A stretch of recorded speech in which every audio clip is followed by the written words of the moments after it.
মূল কারণ হচ্ছে আপনারা জানেন যে যখনই কোনো বিনিয়োগকারী বিনিয়োগ করতে আসে আর সবচেয়ে প্রধান যে জায়গাটা সেটা হচ্ছে তার কমফোর্ট জোনটা লাগবে, তার বিনিয়োগের গ্যারান্টিটা লাগবে।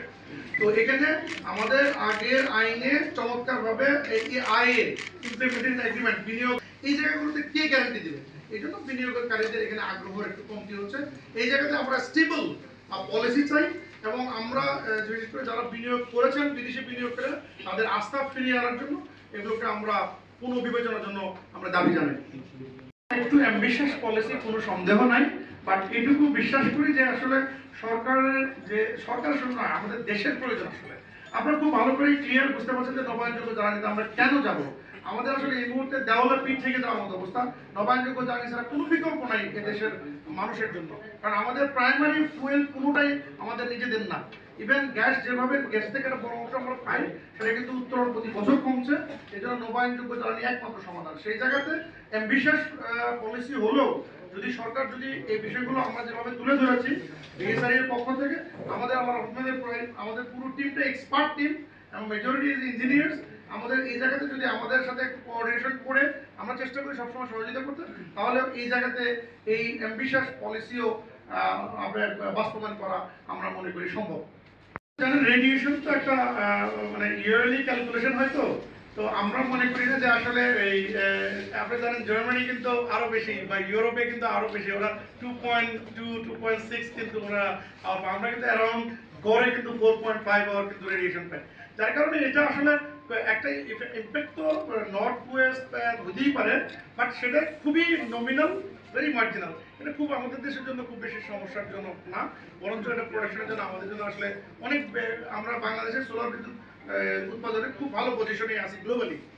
কিন্তু আমাদের খুবই গুরুত্বপূর্ণ কোশ্চেন যে আসলে এই সামনে গ্লোবালি যে এনার্জি ট্রানজিশনের ট্রেন্ড, যে সোলার অ্যান্ড স্টোরেজ, এটা আসলে অনেকটা কম্বাইন সেগমেন্টে দাঁড়িয়েছে গ্লোবালি, কিন্তু এইভাবেই আগাচ্ছে। আমার মনে হয় যে সামনে আমাদেরকে স্টোরেজের দিকেও খুব নজর দিতে হবে, যাতে করে স্টেবল গ্রিড তৈরি করার ক্ষেত্রে এবং স্টেবল সাপ্লাই এনশিওর করার জন্য আমাদের এই কি বলে যে স্টোরেজের দিকেও আমাদেরকে ক্রমান্বয়ে ধাবিত হতে হবে। যার কারণে গভর্নমেন্ট একটা ভালো উদ্যোগ নিয়েছে, সন্দেহ নাই যে ওনারা লিথিয়াম সেলের প্রোডাকশনে একদম কমিয়ে দিয়েছে, বাট এটা আমাদের ব্যাটারির ক্ষেত্রে দিতে হবে, কারণ আমাদের দেশের মতো হাজার হাজার কোটি টাকা ব্যয় করে এই মুহূর্তে সেল প্রোডাকশন ডিফিকাল্ট হবে, বাট আমরা যদি সেল আমদানি করতে পারি আমাদের স্টোরেজটা গ্রাজুয়ালি ডেভেলপ করবে।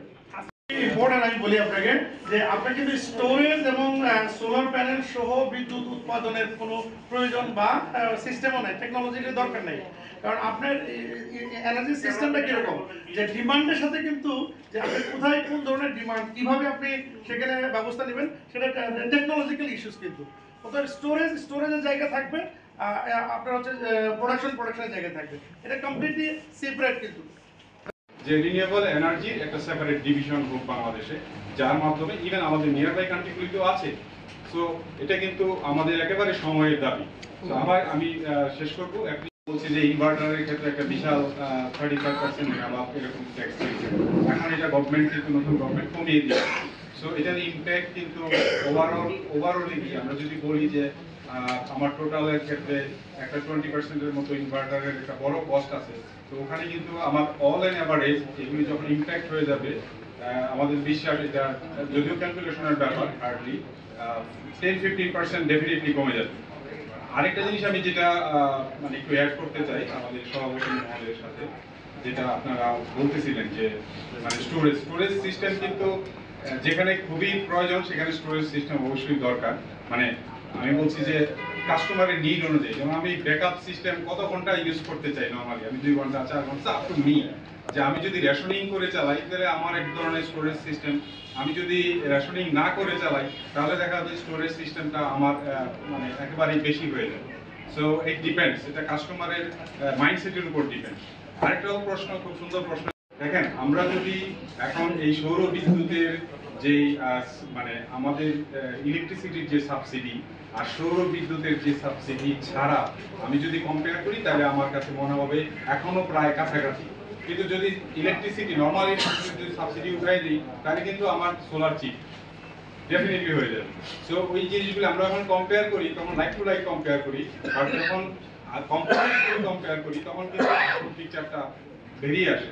তো ওই জন্যই আমরা বলছি যে এটা অনেক সময় আমরা বলে থাকি বিএসআর এর পক্ষ থেকে যে আমাদের কিন্তু একটা সেপারেট ডিভিশন দরকার, রিনিউয়েবল এনার্জি ডিভিশন, যেটার মাধ্যমে একটা মানে আমার একটা জবাবদিহিতা থাকবে কারো একজনের। যেমন এখন বিদ্যুৎ মন্ত্রণালয় আছে বিদ্যুতের, সেখানে একটা উইং শুধু কাজ করতেছে যে কিন্তু জবাবদিহিতা নাই।